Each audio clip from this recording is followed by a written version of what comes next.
Ethan back this evening for another beer review, and I'm going to be reviewing one I'm very excited about. This is Founders KBS, highly acclaimed KBS. This is their cinnamon, vanilla, and cocoa Imperial Stout with coffee, cinnamon, vanilla extract, and cocoa nibs aged in oak bourbon barrels. This is the 2020 new release by Founders in their barrel aged series of KBS. Last year was the maple mackinaw. This year is the cinnamon vanilla cocoa. Got the sort of yellow orangey label, kind of all branching off from the regular KBS, the Imperial Stout at 12%. Well, this year it's 12%. Other years it's been 11 and 12.5. But this is a 12% alcohol by volume Imperial Stout. This particular bottle was bottled on September 3rd, 21, so very recent, only over a month old, so really new. I like that. It's good to get some fresh beer here because a lot of beers are out of date. I drank a 12-pack of Pabst Blue Ribbon a week or two ago. It was almost a year out of date. No joke. That's ridiculous, but hey, it was fine. I mean, whatever. But I like having in-date beer. But a beer like this, a barrel-aged Imperial Stout, you could age it for months and years and it would be fine. But something like a Pabst Blue Ribbon, you don't want to age. You want to drink that quick. But this will last you. I mean, you could cellar this for years and it would be fine. The 12% would preserve it. 2021 release, they say. On the back, they say, here's one for the cocoa lovers. KBS Cinnamon Vanilla Cocoa. The sumptuous deep coffee and chocolate flavors of KBS rise to the next level with a swirl of cinnamon and a hint of vanilla to create a sweet, but not too sweet, barrel-aged drinking experience. It's a whole new spin on KBS that's sure to sweeten your spirits. It gets a 92 on Beer Advocate, an outstanding. That's actually not really high for a Founders KBS beer for Beer Advocate. I believe they gave the Maple Mackinaw an 100, and they give the regular KBS at least a 98 or something. 92 is a little lower, so maybe they're warming up to this one since it's a new release. Go ahead and crack it. And this is an expensive beer. It was $21.99 for the 4-pack. 4-pack, not 6-pack. Same price as Maple Mackinaw.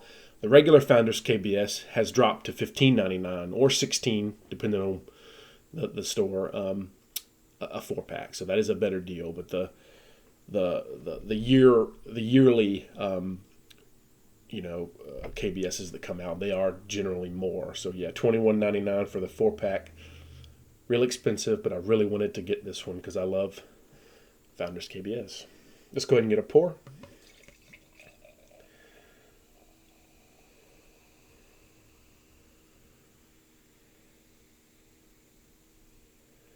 There are a few beer reviews on this already on YouTube. I know John Anilli, Georgia Beer Reviews, he reviewed it. Great channel, check him out.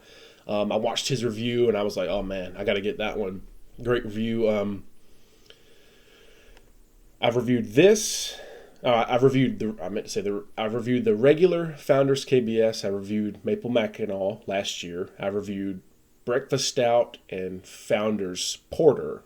All fantastic. I love the Founders Breakfast Stout. So good. I might even like that better than KBS, but the Porter is excellent too. Oh man, they make such great beers at Founders. Stouts and Porters especially. I haven't had a lot of their like IPAs, like the Founders, I think it's All Day IPA, and there's a Ruby something or other they have out now. But mainly I just like their Stouts and Porters. So it pours a very dark black appearance with a khaki-colored lighter head, about a 3-finger, 4-finger head. I believe it's 45 IBUs. The regular Founders KBS is a 60 IBU. And the Breakfast Stout, I believe, is 50. I was looking on Founders' website the other day, and I believe this one was 45. Regular Founders KBS 60. And the Maple Mackinaw, or the Breakfast Stout was 50, and the KBS was 60, and this one's 45, I believe. Let's get an aroma. chocolate, coffee, maybe a little vanilla. Not a whole lot of aroma, actually. Either that or I'm just not smelling good right now. I've already had one in the 4-pack. This is my second. I got it a couple days ago.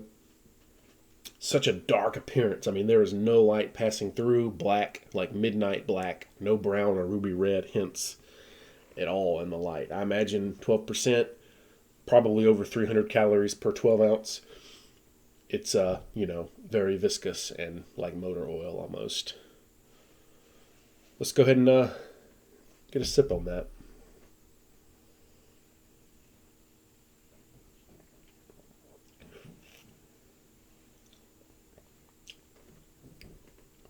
Dark chocolate, coffee. You do get a little vanilla.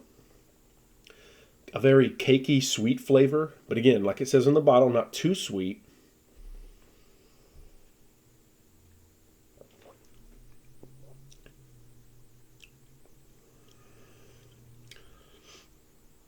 Definitely less bitterness here than the regular KBS, less IBUs. It is sweet, but I do get that vanilla. It's not as sweet as the maple mackinaw, though.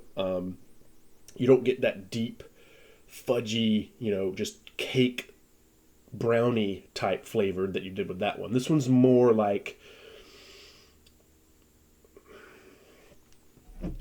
I don't really get much cinnamon, though. This one's more vanilla. I get the vanilla, and I get chocolate, and I get coffee, but it's not a real dark coffee. This is not real bitter. This is kind of a sweeter beer, but again, not as sweet as maple mackinaw. Mouthfeel is medium to heavy, not real heavy, not as heavy as you'd think at 12%, actually. It's kind of a smooth, lighter mouthfeel than again, what you'd expect for 12%. Creamy. It really goes down easy and smooth. Very nice drinkability. This could be dangerous. I mean, this is very drinkable for 12%. For a 12% Imperial Stout. I don't get any really, maybe I get some barrel-aged notes. Not a strong, aged oak barrel flavor in this one. Not like, say, for Founder's Backwoods Bastard. Not as much as that one. That's a brown ale, though, so it's a little different. You don't get the big bourbon barrel flavor with this one. Actually, my girlfriend had a sip of the first one I opened, right? And asked her what did she think it tasted like, and she said it was very interesting. She said it tasted like a campfire smells, and I thought that was really interesting, like a smoky kind of flavor, right? Which makes sense because aged in oak barrels, you make fire with oak trees often, so you do get that kind of smoky, woody, oaky flavor. So I was like, oh, that's very interesting. Sometimes people who don't regularly drink beer, what they have to say about a beer is kind of a fresh take on beer, because they don't, we get on here and we say the mouthfeel and bitterness and malt character. We're all fancy with how we talk on reviews, the beer nerds. But sometimes the people who don't drink a lot of beer and they don't review or whatever, sometimes what they say is like, oh, that makes sense, because they're not saying the stuff they're supposed to say like we do. So that was an interesting fresh take on it from somebody who doesn't normally drink beer. So you do get a little smokiness, but again, not a real bourbon barrel flavor. Mostly vanilla, mostly chocolate, and a little bit of coffee, but a mild coffee, not a deep dark roast. Pretty drinkable for 12%, and medium mouthfeel. Body is medium to heavy. For a score, what would I give it? It's going to be a good score, but it's just a matter of what score.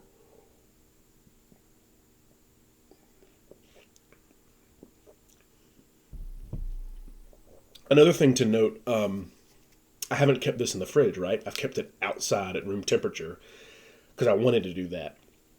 I've had it just in the cabinet for over 2 days now, 48 hours, and man, it's just better at that temperature to me than cold.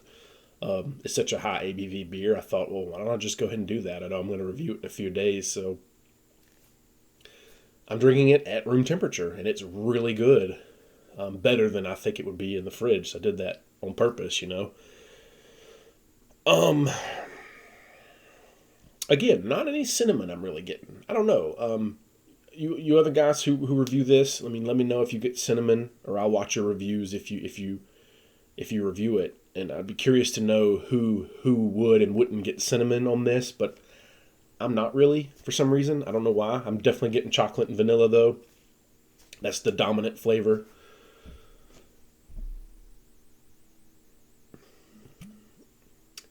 Let's get another sip and then I'll think about a score.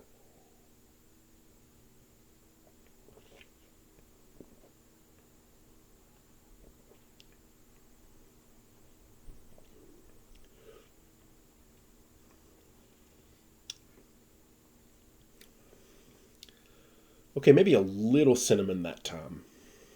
Maybe. A little prickliness on my tongue. That could be. Maybe I'm getting the cinnamon. But it's faint. It's very faint. But I like that. If it was real cinnamony, it'd be overwhelming. So I like that. Very minimal cinnamon note. But some people, again, might get it more than me. I'd give this a 96 out of 100. I really like it. A solid A. Even you could argue higher than that, but I'll go 96. That's a score I feel like it, for me personally, deserves. What would I think would make it a better score, or even a higher score, or like an 100? It's a great beer. There's no doubt about it. I'm glad I got it, and I wanted to review it. But if it had just a hair more bitterness, just a hair, not too much, not like old Rasputin bitterness, but just a little more bitterness, it'd probably get a 99. Because it is very sweet, and that's good. It tastes like a dessert beer, and it is. But maybe a little more bitterness, and it would just be a little better. Maybe like the regular Founders KBS bitterness, a little more IBUs. That one I think I rated higher than this, and I think I do like it a little better still, the regular KBS. But 96, hey, that's no slouch, right? It's a great score. I really like this beer. Maybe I'll the next one I drink, maybe I'll give it a higher score. But 96, that's what I'm going with for this review. So, yeah, Founders KBS, the Cinnamon Vanilla Cocoa, new 2021 release, Imperial Stout. That'll be it for this review. Cheers, and thank you for watching.